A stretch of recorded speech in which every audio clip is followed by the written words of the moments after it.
Great skills again by him. Oh, marvellous goal by Rommens. Welcome to the Rangers Journey.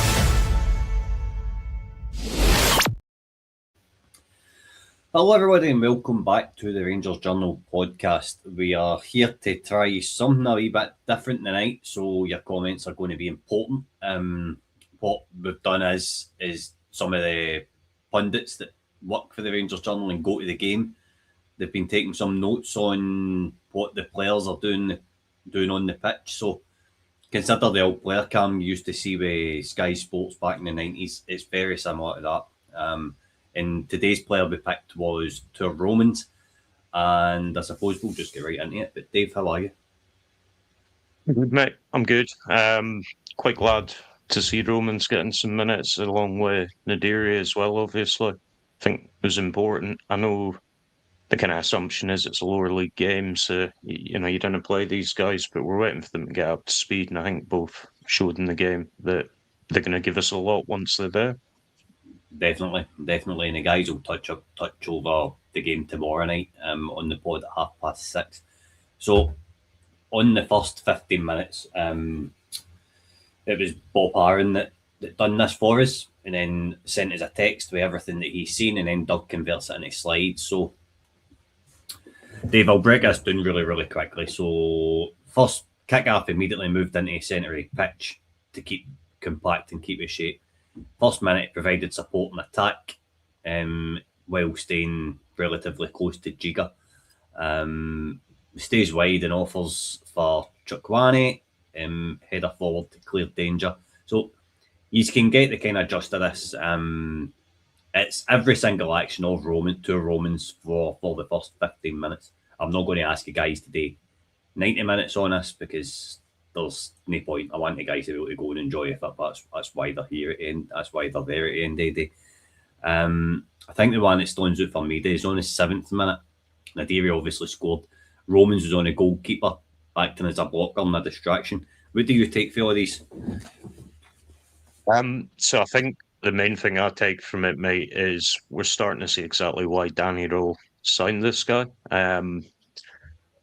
We've had a lot of left backs recently, and to be fair, across the pitch, where the guys, they can look quite silky in Europe. They've quite clearly got skill, but actually they struggle a wee bit domestically because you're a lot more likely to get roughed up, kind of nudged off the ball, etc.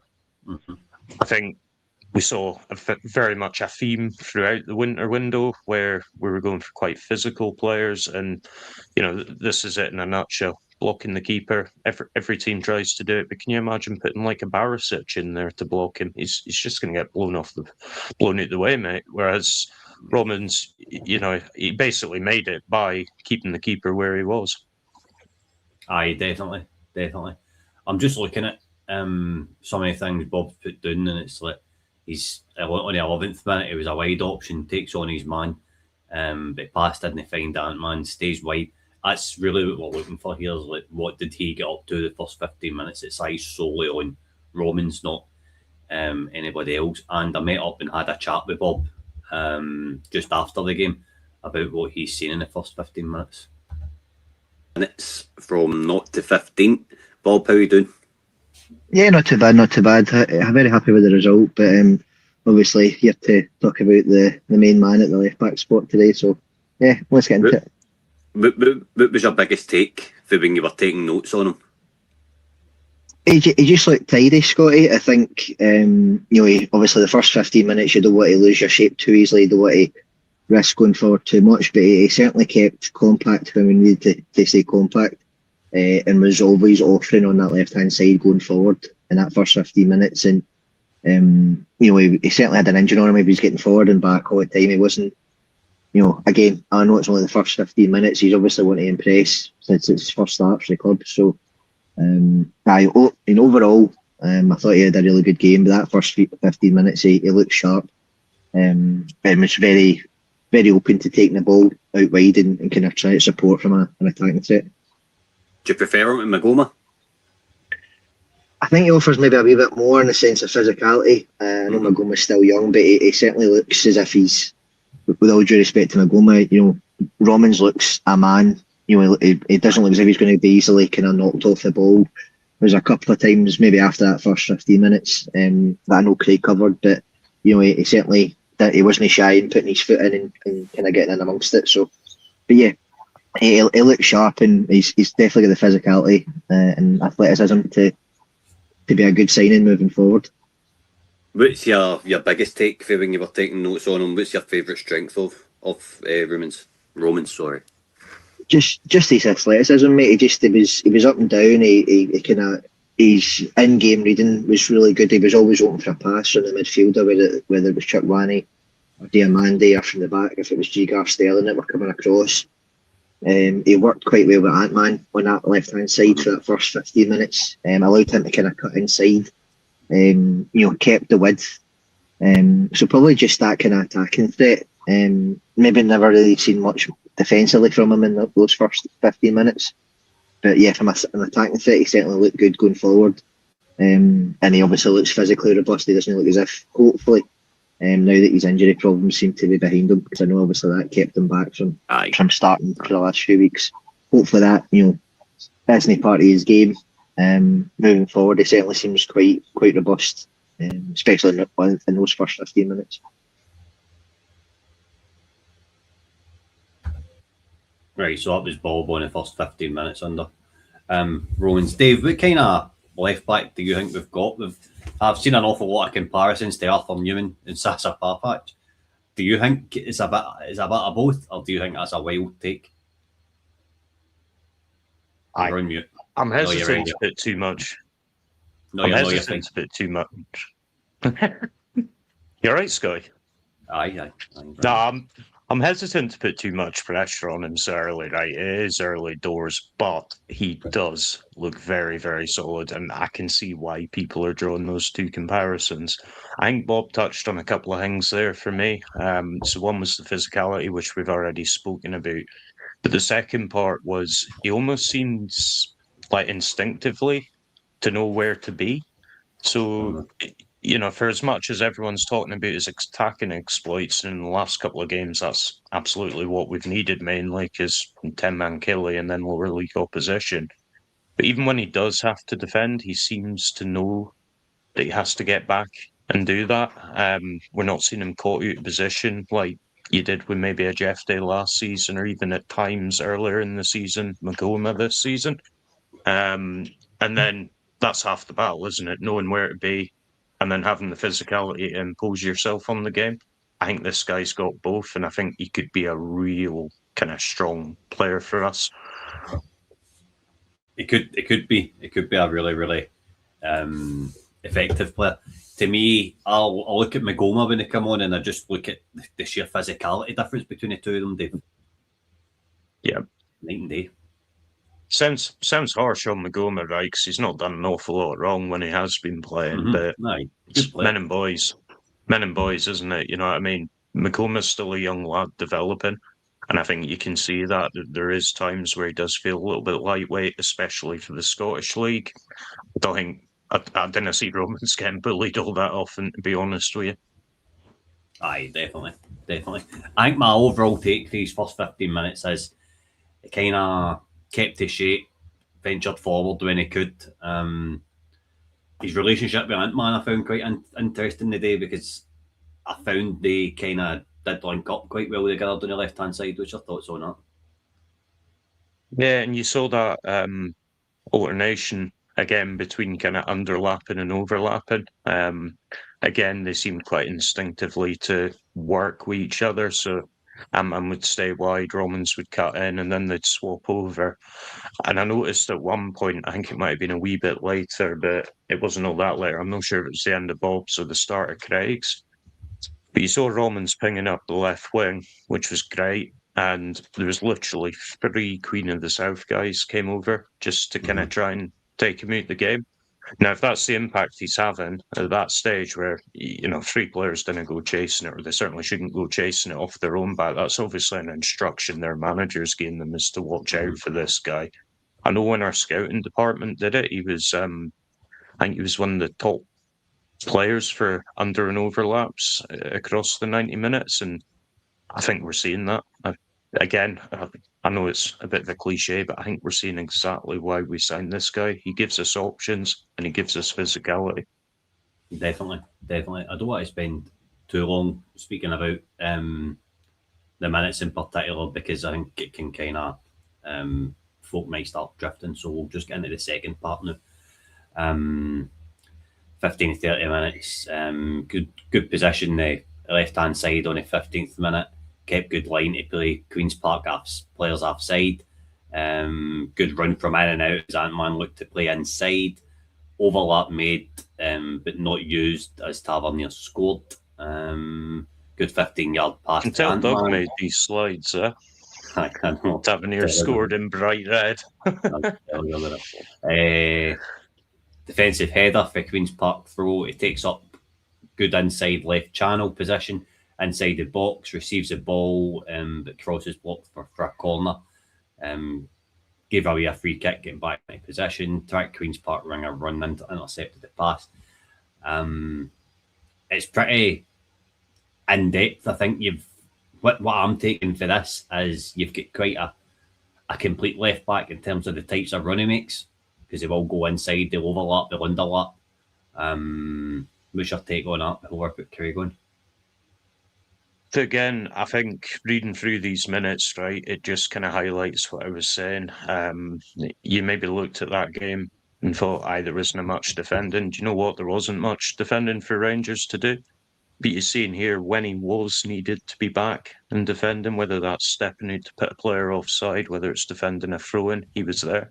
And as I said, I don't think this guy will be caught out of position all that much. I think instinctively he seems to know the place to be at that exact time. And this really is just summarising it. I mean, even, okay, he made the overlap and not used because Tav was scored.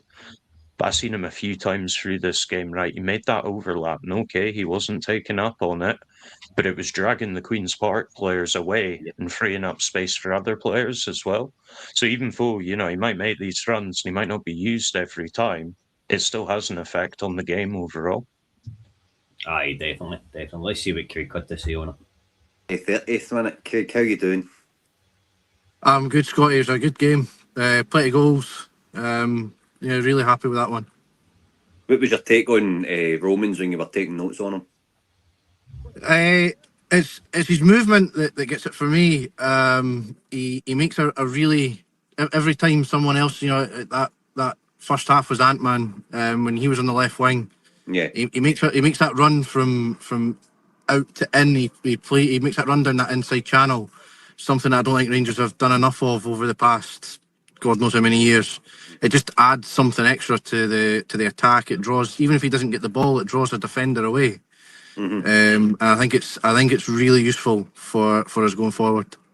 Did you see anything of him in a defensive sense? No. I mean, he didn't have much defending to do, to be fair. He did. There was the offside goal that Queen's Park did score. Mm-hmm. I thought him and the rest of the defence kept a good line to play the boy off. There was a couple interceptions of passes and stuff, but it was all really high up the pitch. But defensively, he looked sound, albeit against a lower league team and not with much to do in that sense. Right, fair enough. What was your favourite quality of him? My favourite thing about Rommens is his movement. It's his running. It's his ability to move defences around on that left side. He got a couple of crosses in. I think he's good crossing ability as well. But the movement is what does it for me. It's something that we've lacked for so long. We're always slow, and it's an overlapping run. This sort of underlapping run in the inside channel, I think, is massive. Right, so that was Craig's thoughts on the 15 to 30 minutes you get in. You want to add to that, Dave? I think to be honest, mate, you kind of summarised it really well there. Talked about the fact that those overlaps, they do drag the defence about, the free up positions. Again, we touched on there wasn't much defending, but what there was, he did well. So I think that was a really good summary, to be honest, mate. Aye, fair enough. I'm happy with just a quick thanks to the guys for doing that today. It's appreciated. Are you wanting to delve into any kind of work you've done on Rommens? We can have a chat about that. Yeah, so sure, I will just fire up.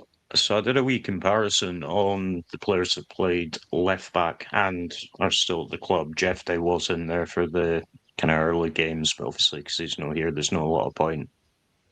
I think here, so you can see the comparison to the left backs. You can see when it comes to duels and defending overall, Rommens is by far and away our strongest player, right? And again, that's no harm to Magoma. He's kind of done what we've asked of him, but Rommens is quite clearly superior here. So you can see defensive duels per 90 and actual win rate. He's the highest. Same for aerial duels, which isn't any real surprise with kind of size and physicality. You start moving on to things like shots, assists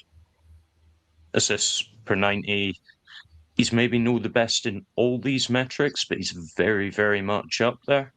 One that really does stand out to me is his crossing. So again, I think it was Craig touched on that, and the fact that his crossing does seem to be of quite good quality.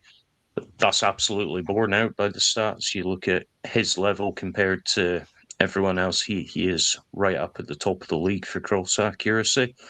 He doesn't maybe dribble the ball as much. He prefers to kind of run and receive. So that's, again, if you think he plays these kind of 1-2s where he'll play it to a midfielder or a winger, and then he'll make that run in behind and wait for the return pass. He's maybe not a prolific dribbler like Yefte was, but again, I think one of the things that you noticed when it came to Yefte was he'd get you right up the park, but then you're dribbling into very, very packed areas, which isn't always a recipe for success. So the fact that he's more willing to make use of the kind of bounce board almost, if you will, pass, I think that will stand us in really good stead as well. I guess the only real kind of area that he's not miles ahead is the passing. And that's okay, because again, a lot of his game is about being in the right position to accept the pass, as opposed to playing the defence cutting passes in the first place. He did try and thread the ball, so I think we saw that today. He was trying to thread balls through points, but much, much more it was about him running on. And I think overall what this is telling us, right, is I think we've got a really, really solid player there. He's the only one of these three that's going to be here next year, more than likely. I know, all right, potentially you could sign Aaron's. You certainly wouldn't be wanting to play him at left back. Potentially you could sign Makoma. Are you going to pay 10, 15 million to Brentford, given that we've just shelled out for Rommens, who in a lot of places is actually better than Makoma? Probably not. So I think for me, no offence to Aaron's, but that's probably an experiment we'd all rather forget at left back, and it was kind of forced by circumstance. And then you look in between Makoma and Rommens. Makoma is better in a few areas, but overall, I would say Rommens is the more complete player, and he's also the player that's going to be here next year. So I think for me, Robbins is your main man now. Makoma will absolutely get minutes. We've all spoken a lot about the need to use the squad, so I'm not saying freeze the boy out and never play him again. But I think Robbins is going to be your number one. I think you see him, barring any injuries, starting both games in the coming week. Potentially Makoma starts v Livy, and then Robbins comes back in for the game against them. Aye, definitely. It's an interesting graph. So it is. Obviously, Rommens is in the red.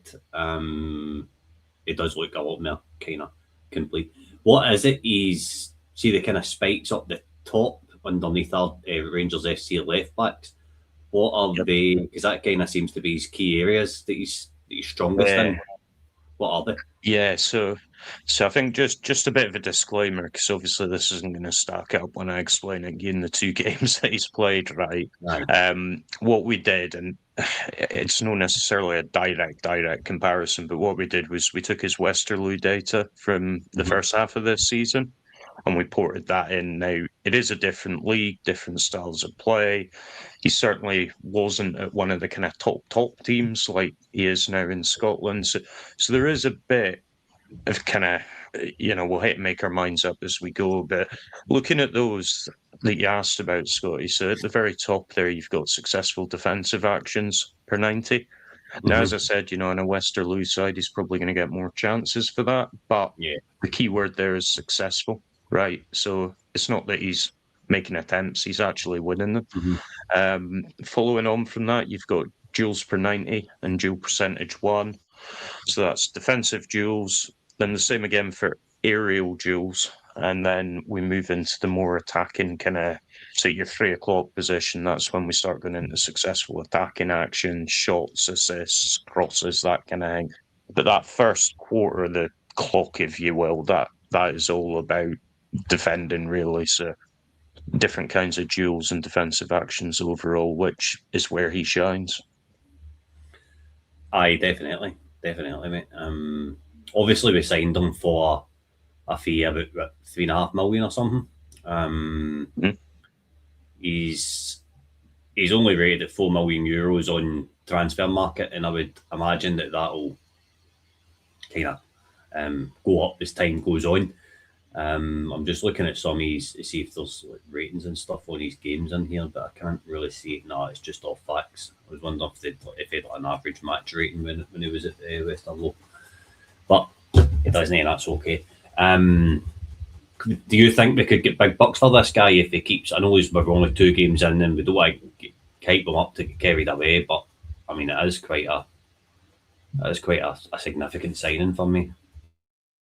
I absolutely think you can. I think the problem is a lot of it depends around what the club does as a whole, right? So, so let's say there's a world where we don't win this league. I don't know, we end up in the flipping Conference League next year. We don't do an awful lot in there, right? You're not getting that same visibility of the guy. And there's only so far that metrics in the Scottish game are going to kind of entice scouts from bigger teams. However, if you flip that round, so let's say we do win the league this year, let's say Olympiacos don't win the Greek league, and suddenly we're getting direct entry to the Champions League and you've 8 games in play in there. He shows up well in those games, potentially then you start looking at a bigger fee. So, I think a lot of it's almost like the Tavernier argument, right? You get opposition fans saying that he's shite because he's only won like 3-4 trophies in his time here. That's a team thing. But that does have an impact on players' fees down the way because if you don't get the chance to shine on the biggest stage, you haven't proven that you can handle it. Whereas if we go play these 8 games, and I'm not suggesting we're going to win them and top the group stage of the Champions League next season or anything daft, but if he shows up well in those games, his defensive ability looks good in those games, then that's when I think a lot of teams do sit up and take notice and potentially are looking at a bigger fee at that point. Interesting take, aye. I kind of want to just enjoy watching them as well because I've enjoyed watching them so far. Is there anything else you're kind of wanting to run over, Dave? Not the minute. I think what I would like to do is just come back here in a month or two and let's have a look at Rommens again and let's see where he's gone because we have hyped him up a bit, right? Let's be honest, we all have as fans. And so far he's played a 10-man killie and he's played Queen's Park, right? Aye. I think he's got it. I think he is going to look good, but it would be really interesting to come back and see exactly where he is. Is he still impressing, or is he just a kind of run the road player that is okay but non-special? I think it will be the first. I think he'll still be impressing, but it would be a good follow-up. Definitely. I'm looking up Belgium's current left back. If he can break into, it's Maxime de Cooper, plays for Club Brugge. If he could break into that Belgium team for the World Cup, adds value to a player playing internationally, and I think we have got a kind of future international on my hands. I think the thing with Rommens as well, right, is bar, something totally wild. We're not going to be selling them in the summer. You're going to be talking a year and a half, right? And a lot of these World Cup teams, they will refresh their squad as they go into the next set of qualifiers. So, okay, let's be honest. I don't think 6 or 5 months in Scotland is necessarily going to be the decider for him getting a call up for his World Cup squad. But there is every chance that after that, he gets an invite just so that they can see what he's doing. And then if he performs well, along with, like we said, the Champions League, it can suddenly build up a picture of a player. I mean, Nico Raskin, when he came to us, was a bit like Rommens. He was quite fancied. Everyone said that he should be good. He'd not done a huge amount at that point. I think he played for their unders a bit, but, at senior level, he hadn't done anything. Since coming here, he's got his call up. He's put a certain other midfielder out the national team. You know what I mean? You can stake your claim from Scotland. And let's be honest, right? Belgium isn't exactly mugs. We're not talking about some Diddy team here. They are a good side. But if you've got that ability, which I think Rommens does, then he'll absolutely get a chance there. Aye, definitely. Well, Dave, thanks for joining us. No, thank you. It's a pleasure. If we will be picking another player throughout the week, I think we're going to try for Wednesday's game, but I don't think any of the guys are going. So we might try some TV notes and do something there. How regular this show is going to be, we've not quite decided yet, but it's just something a wee bit different. It's a wee bit of player cam and a wee bit of analysis after. So if you've liked it, please hit that like button, subscribe to the YouTube channel. This is brought to you by Bluebell's Bar, the only Rangers bar in Puerto del Carmen. If you're in Puerto del Carmen, jump in, say hello to Kenny and the team. You can sit and get a pint, basically looking out onto the water. It's class. It's class in the day. Really, really look after you. But apart from that, we'll be back tomorrow night at 6:30 to dissect the game, and we'll see you then. Every night's Rangers Journal night. Good night.